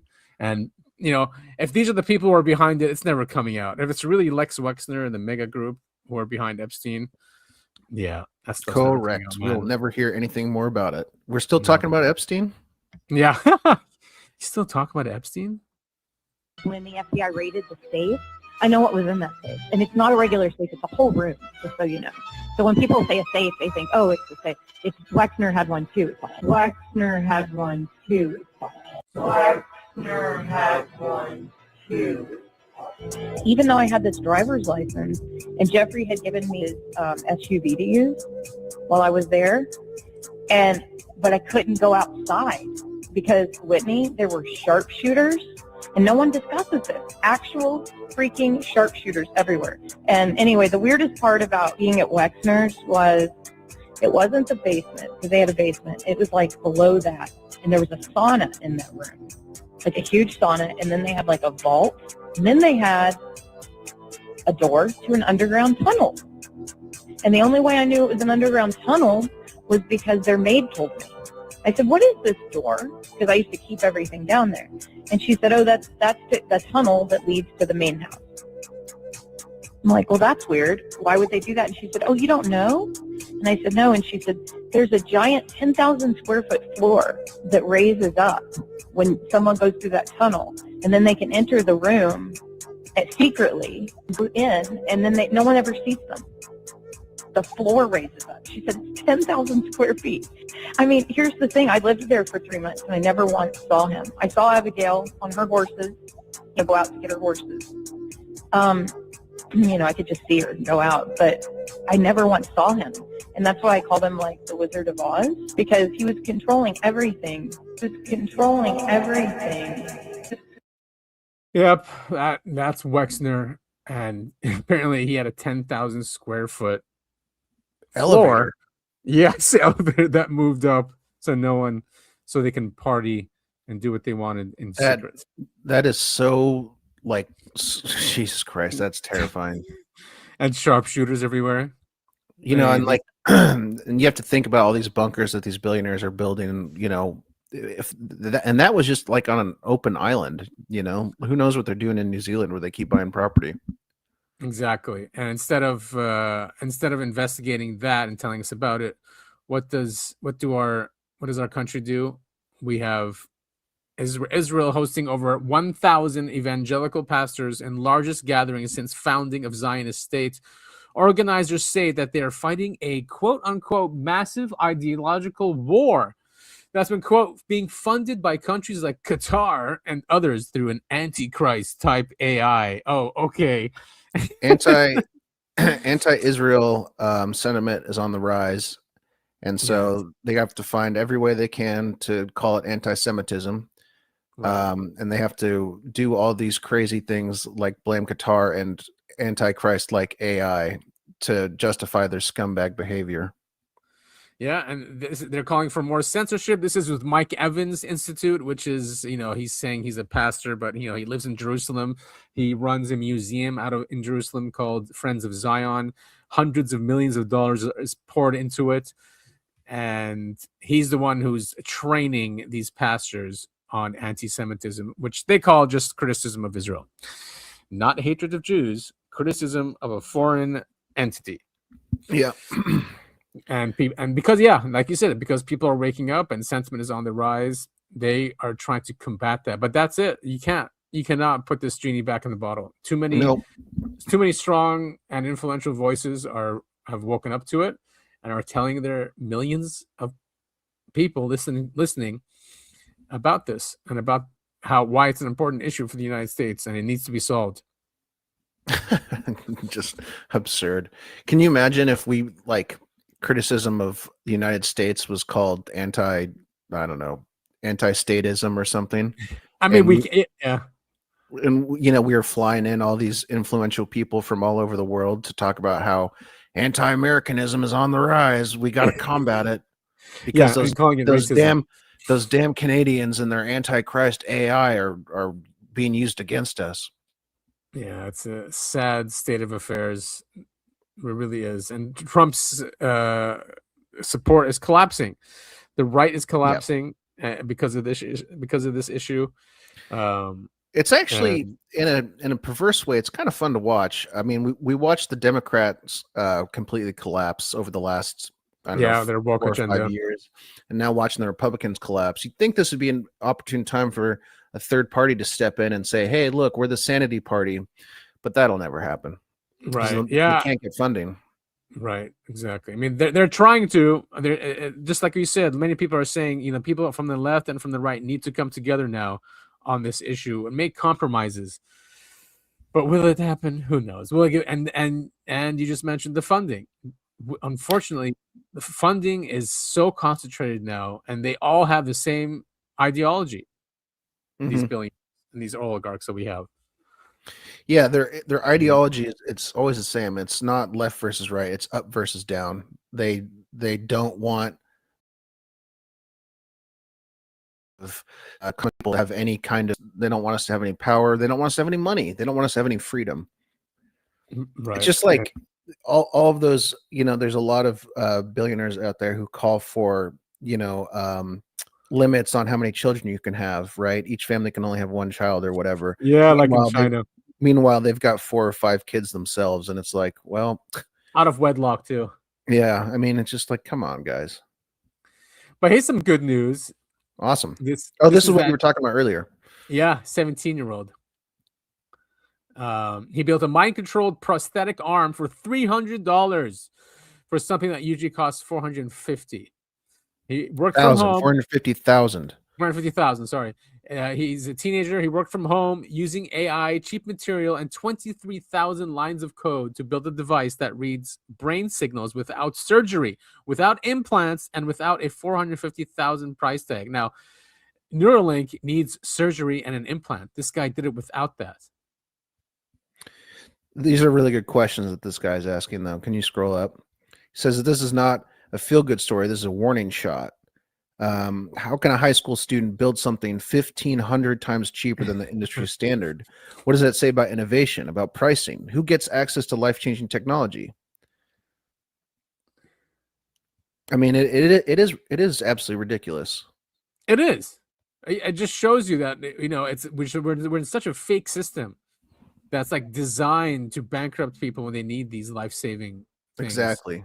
I mean, what the hell? Here's a video of it. There he is. He looks way younger than 17. That's so cool.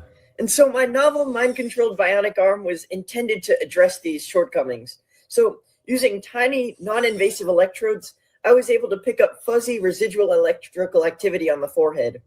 I theorized that deciphering those obscure surface-level signals could potentially allow the interpretation of frontal lobe brainwave activity. And so I conducted this IRB-approved study to collect thousands of brainwave data points from a diverse group of human subjects. And by using this acquired data to train a complex artificial intelligence-based mind-reading algorithm, I was able to discern bona fide user thoughts from scalp electrical activity. And so my final algorithm involves over 23,000 lines of handwritten code and over 900 pages of calculus-intensive math. No existing system has been able to achieve the accuracy that my system has. And so in a series of rigorous tests, my provisionally patented neuroprosthesis has achieved similar performance to that of the world's industry-leading $450,000 plus invasive prosthetics. The arm is extremely durable, lightweight, and has no surgical requirement. And my entire system costs less than $300 to produce. Good job, young man. Good Incredible. job. Yeah. Wow, so impressive. We need more young people like him interested in stuff like this, so we can fix the medical system. Absolutely, and that's how you use AI. And we are working on thing is crypto's way down, so the guys not very the community is not ready to invest in anything new, but we are going to come out with a utility coin which will fund projects like these, anything that's breakthrough, and of course whistleblowers as well. But we will be announcing that project in due time when the time is right. And but yeah, this is how you do it, and that's how you use AI to free humanity, benefit humanity. We could create a utopia. Why not? We can imagine it. We could do it. We're just not allowed to have it. Exactly. Yep. This poor kid's going to get scooped up by some big medical company, and his invention will again sit on a shelf next to the Ark of the Covenant. Yeah, I mean, they have infinite amounts of money. Who will you say no to $1 billion? I mean, you have to have ideals of just steel to be able to say no. But then you might not live either. Well, I'm wishing him the best. Me too. And hopefully he doesn't patent it, just give it. Maybe that's what it is too. Greer says that. He goes, many of these inventors are very greedy, and that's why things don't work out. He goes, just give it, open source it. The problem with that though is if he doesn't patent it, some other company will patent it, and then again it goes and sits on a shelf. And then sue anyone who makes it. Yeah. Exactly. Yeah. That's why you have to patent it. Yeah, no shit. That's a good argument. Well, that's all we have for today. But I mean, just to recap everything, is that now we're hearing more and more about Nordics and human-like, I guess, quote unquote, aliens or others from another civilization. It's been going on for a while, and even the case of the Fire in the Sky guy, Travis Walton, he sees both. He saw both the Greys and the humans. Yeah, he got them all, man. But it's funny you bring that up, because when that guy, or it was that lady, she was talking about how they had fish bowls on their heads. Yeah. Travis Walton saw the same thing. He saw a guy with a fish bowl on his head who didn't speak, right? But seemed to understand him. He didn't get to talk to any of the aliens until the Nordic came in. Right. And calm them down, and that's when he felt comfortable. And this is a recurring theme too, of this empathy. They feel love emanating from these creatures, beauty, very angelic qualities. Now it could be a deception. It could be just manipulating our minds if they're that advanced. Yeah, but if they are manipulating our minds, I have to say I'd prefer the calm and think they're beautiful rather than the just absolute terror that the Greys 100%. seem to permeate. Yeah, 100%. I'm with you too.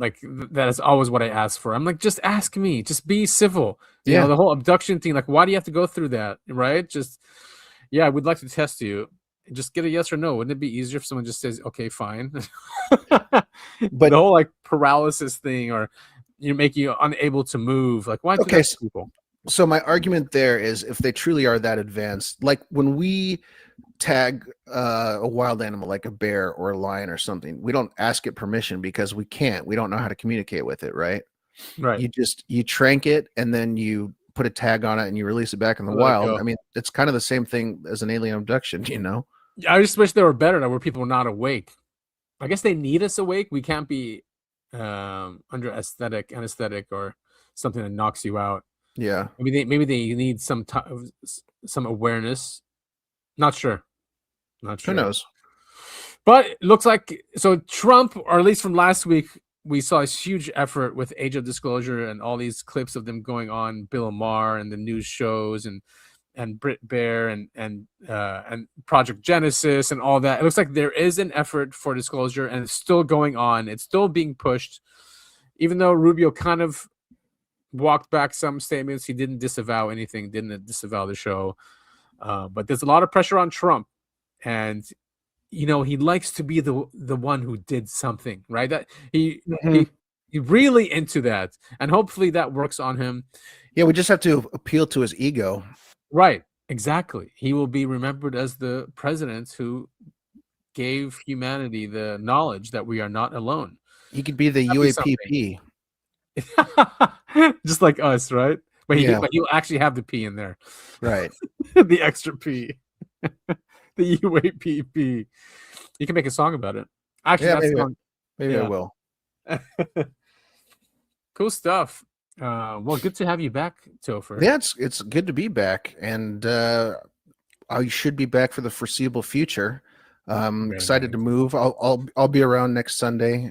Like I said, I don't move for another 2 weeks. But the weekend of the 20th, I will not be able to record. 20th is a Saturday, 21st is a Sunday, and I think I'll be arriving in country of destination on the 21st. Yeah, I think around that hard is different too. We have people coming in. I think there's going to be a lot of events leading up to Christmas and New Year's. But yeah, let's play it by ear anyway. Yeah, that sounds good. Yeah, and then timing, we'll figure out timing, maybe because you might be 3 hours ahead, right? Or I honestly I'm never sure about the time change. We'll play it by ear. We'll figure it out. It's nothing we can't figure out. Right. But yeah, new beginnings, which is always cool. New area. We might get some new videos, people. Trust me, I'm gonna have a camera pointed at the sky nonstop, just running. I'll have a live stream that's just 24/7, camera pointed at the sky. And who knows, you guys might get influential, really influential, maybe even in politics, and get access to some files. Oh yeah, definitely. That's definitely my route, is to go into politics. Well, no, I'm at like politically connected. You don't really have to go into politics for that, but if your influence grows where you guys are, it's natural.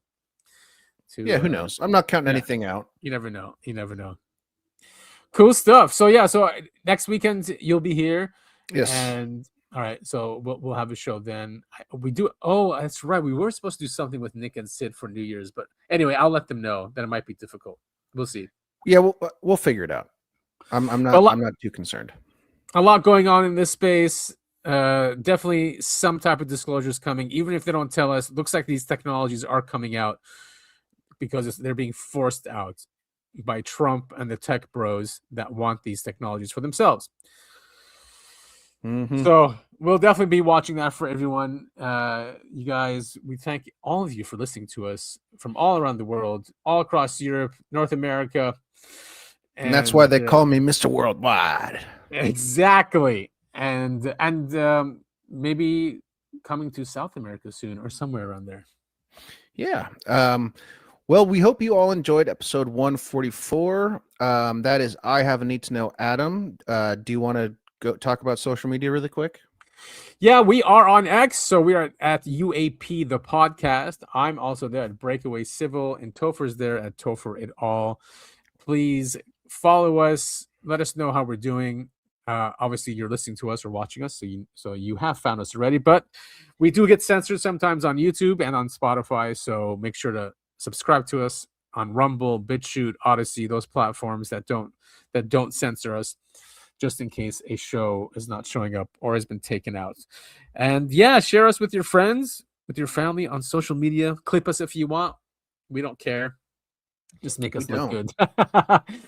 But yeah, leave us your comments and your feedback, and we'll do our best to accommodate. Of course. And if you really do want to reach me or talk to me, send me a DM or something, because I do not check X very often, I'll be honest. And I get notifications all the time, and I just kind of scroll through really quick, make sure nothing important happened, and then I'm out. I'm not a social media guy. Right, yes. And we're all trying to scale back on social media. because it can be unhealthy. Of course, these algorithms are updated every single week. But again, thank you, everyone.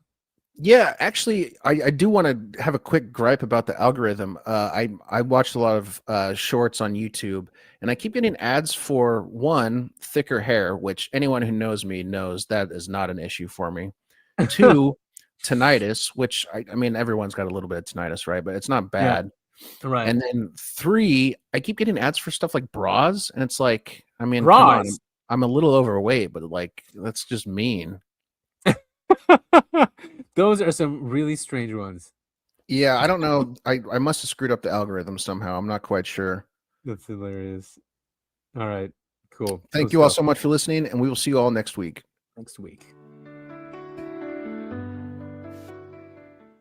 Wrong one. A shadow in the dark, a light against the stars, a podcast from afar. It's Adam and Topher. We come in peace. Our hunt for the truth will never cease. It's the Uncovering Anomalies podcast, where the truth is told until the last. Listen to our words and hear our voices. We can't save you, but present your choices.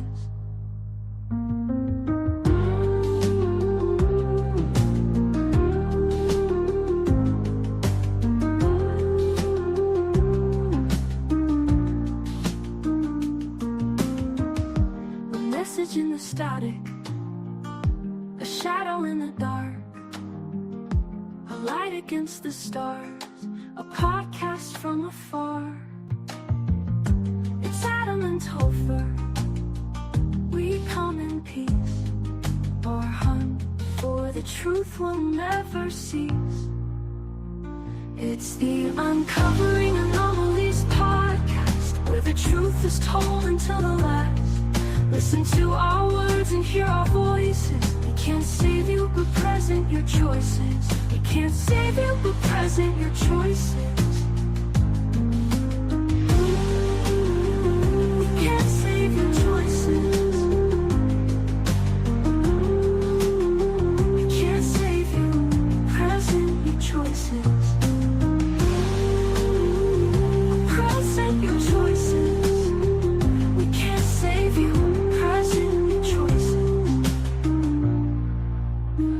We can't save you, but present your choices.